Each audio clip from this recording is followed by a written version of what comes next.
I have been asked many times across the 60 years since that October morning in 1944 whether I was afraid when I walked out of the convent gate and toward 400 armed men who had every reason and every authority to shoot me where I stood. The honest answer is that fear requires a certain luxury of imagination, the ability to picture futures other than the one you are currently moving toward. And in that moment, walking across the open ground between the convent and the tree line where the German battalion had established its position, I had no imagination available for alternative futures.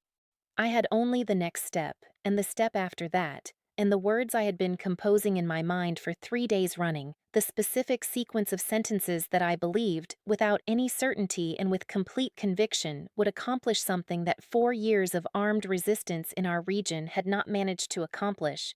I was going to ask 400 men to stop, and I was going to give them reasons that were better than the reasons they had to continue. And if I was wrong about those reasons, I would be dead before the morning was finished, and the village of Brzeźnica behind me would follow shortly after. I was not wrong, but I want you to understand that not being wrong and knowing you are not wrong are two entirely different conditions, and I inhabited only the first of them on that October morning.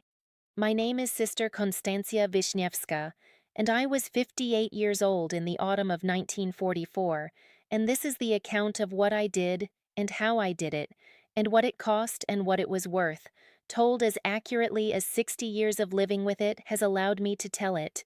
You need to understand the situation in the Lublin region in October 1944 before the particulars of what I did can be fully understood, because what I did was not separable from the specific moment in the war that produced the conditions that made it possible. The Soviet advance through eastern Poland had been rapid and in many places chaotic, pushing German forces westward in a retreat that was sometimes orderly and sometimes not, and in the not orderly cases producing exactly the kind of desperate isolated unit that I was facing, a battalion cut off from its command structure, running low on supplies, surrounded by territory that was either actively hostile or unreliably neutral, commanded by officers who were receiving contradictory orders from a collapsing command apparatus, and making decisions that reflected the particular danger of trained military men with no clear objective and considerable firepower.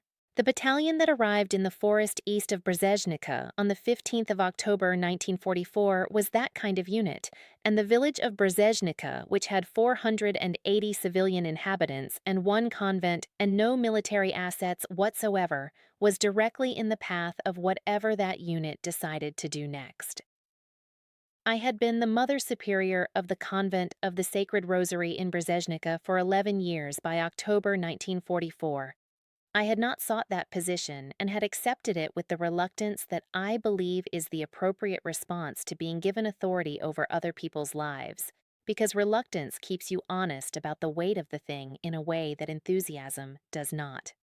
The convent housed 14 sisters and operated a school for village children and a medical facility that had become significantly more important as the war consumed the region's male population and left the women and children and elderly to manage as best they could. I had spent 4 years managing as best I could, which had required me to develop a working relationship with every form of authority that passed through our area: German administrative officials, Soviet partisan commanders, the shifting and unreliable structures of Polish civilian governance, the black market networks that kept our medical supplies from running out completely. I was not a woman who believed that engagement with power corrupted you. I believed that refusing engagement with power while depending on its outcomes was a more dishonest position than the engagement itself. The battalion's scouts appeared at the eastern edge of the village on the evening of the 15th, two young soldiers, exhausted and mud-covered, who came to the convent gate and asked in German for water and were given water and bread, and asked in return by me, in the German I had learned across 4 years of navigating occupation, what their unit's situation was.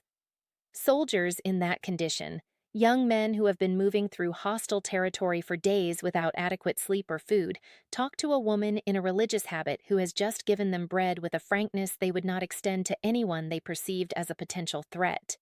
They told me the battalion was in the forest east of the village. They told me their commanding officer was Major Heinrich Falk. They told me the battalion had lost contact with divisional command 4 days earlier and had been moving west attempting to reach German lines, and that the route west of Brzeźnica was the only viable option because Soviet forces had closed every alternative corridor. They told me there were approximately 400 men, that ammunition was adequate but food was critically short, and that Major Falk had not slept in 3 days and was making decisions that the soldiers around him were finding increasingly difficult to predict. I thanked them for the information which they did not realize they had given me as information, and I gave them more bread for the journey back, and I went inside and I sat in the chapel for 4 hours and I built what I was going to do the next morning piece by piece in the silence. What I knew about Major Heinrich Falk I had assembled from those 2 soldiers and from a third conversation with a local farmer who had spoken with German soldiers passing through his property that afternoon. Falk was 49 years old, a career military officer who had been in the Wehrmacht since before the war, which meant he was not an ideologue in the way that the SS commanders were ideologues. He was a professional soldier who had been given professional soldiers' objectives and who was now in a situation where the professional soldiers' framework for decision-making had stopped providing clear answers. He had a battalion to keep alive. He had no communication with command. He had a route west that ran through a village he did not know was hostile or friendly, and he had not slept in 3 days. These were not the characteristics of a man who was going to make careful ideological decisions. These were the characteristics of a man who was going to make the decision that solved his most immediate problem, which was getting 400 men through Brzeźnica and west without losing more of them than he could afford to lose. My task was to make the decision I wanted him to make into the decision that solved his most immediate problem better than any alternative. I sent a message to Major Falk through the 2 soldiers before dawn, delivered in writing in formal German on the convent's official correspondence paper, the paper with the convent seal that I had used for 11 years to communicate with every form of authority in the region. The message requested a meeting at the convent at 7 in the morning. It identified me by name and title. It stated that I had information relevant to the battalion's route west that I wished to share, and that I had the ability to facilitate the battalion's passage through Brzeźnica without conflict. It was precise and formal, and it offered him something without specifying what, which I had calculated would produce more curiosity than a fully detailed offer would have produced, because curiosity brings people to meetings, and fully detailed offers give them the option of deciding remotely. Falk came at 7 with 2 armed guards, which told me he was cautious but not dismissive, that the message had produced the curiosity I had intended, and that he was a man who investigated before he rejected. He was exactly as the soldiers had described him, lean and exhausted, with the particular gray quality of a man who has been running on military discipline past the point where his body would otherwise have stopped. He sat across the table from me in the convent's reception room, and he looked at me with the evaluating attention of a professional who is trying to determine in the first 30 seconds whether the person in front of him is worth the time he is spending. I had prepared the table with coffee, real coffee, which I had been saving for 2 years for a moment when coffee would be worth more than its weight in any currency, and bread and cold meat, and I watched Falk register the food with the involuntary response of a man who has not eaten adequately in days, and I knew I had his attention in the most basic and reliable way available. I told him what I knew. I told him the Soviet positions east and south of Brzeźnica that I had been tracking through the network of farmers and village contacts I had maintained across 4 years of occupation. Information that was more current and more granular than anything his scouts had been able to gather, because my sources moved through the landscape with the invisibility of people who had always been there rather than the visibility of soldiers who were clearly passing through. I showed him the hand-drawn maps I had been preparing since the previous evening, maps that showed the Soviet positions, the patrol routes, the timing of the patrol rotations that the farmers had observed.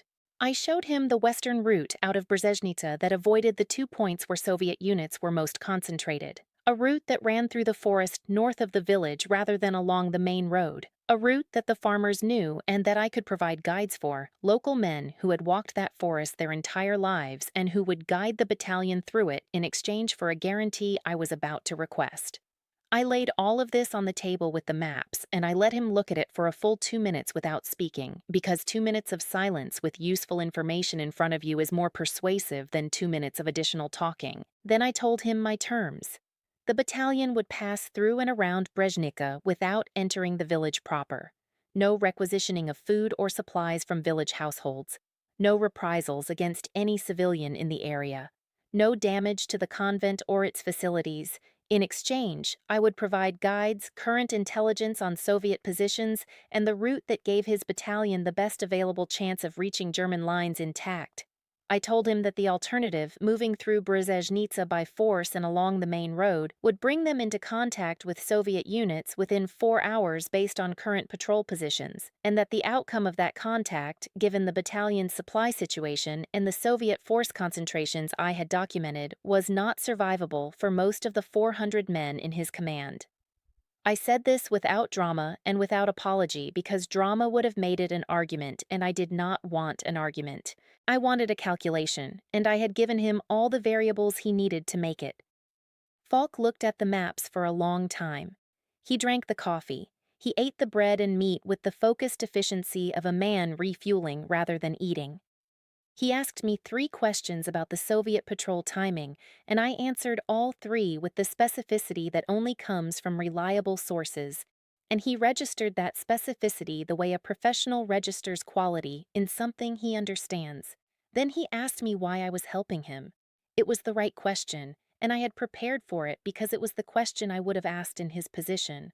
I told him that I was not helping him. I was helping 480 civilians who would bear the consequences of whatever happened in and around their village in the next 24 hours, and that the most efficient way to protect those civilians was to ensure that his battalion moved through the area quickly and without engagement, and that the most efficient way to ensure that was to give him what he needed to make that choice. I told him I was a practical woman and that the mathematics of the situation produced one clearly preferable outcome, and I was proposing that we both act on the mathematics. He agreed. He gave the guarantee I had requested in writing, signed with his name and rank, and I have kept that document for 60 years, and it is folded in the back of the notebook where I recorded everything about those 3 days. The guides, 2 farmers named Bronek Kwiatkowski and Stanisław Rurars, who had agreed the previous evening when I had explained what I needed and why, led the battalion north through the forest beginning at noon on the 16th of October. The last German soldier cleared the northern edge of the forest at approximately 4 in the afternoon. No shot was fired. No house in Brzeźnica was entered. No civilian was harmed. The 480 people in that village went to sleep on the night of the 16th of October, 1944, in the same houses they had woken in that morning, which in that region, in that autumn, was not a thing that could be assumed, and was not a thing I have ever taken for granted in the 60 years since. Major Heinrich Falk and his battalion reached German lines 6 days later. I know this because a letter arrived at the convent in March 1945, 3 months before the war ended, written in formal German on plain paper with no military identification, which told me that the route and the intelligence had been accurate and that the guarantee had been the only honest transaction the writer had concluded in 4 years of war. It was signed with initials only. I burned it after reading it twice because some documents serve their purpose in the reading and do not need to survive into the filing. The mathematics had worked. 400 men had passed through without firing a shot because one woman had spent 3 days building a calculation that made not firing the most logical available option, and because she had walked across open ground toward 400 armed men with nothing in her hands except the words she had prepared, and the absolute commitment to the proposition that the right argument, made precisely and without fear, can accomplish what weapons cannot. I believed that then. I believe it now. I will believe it on whatever morning is my last one.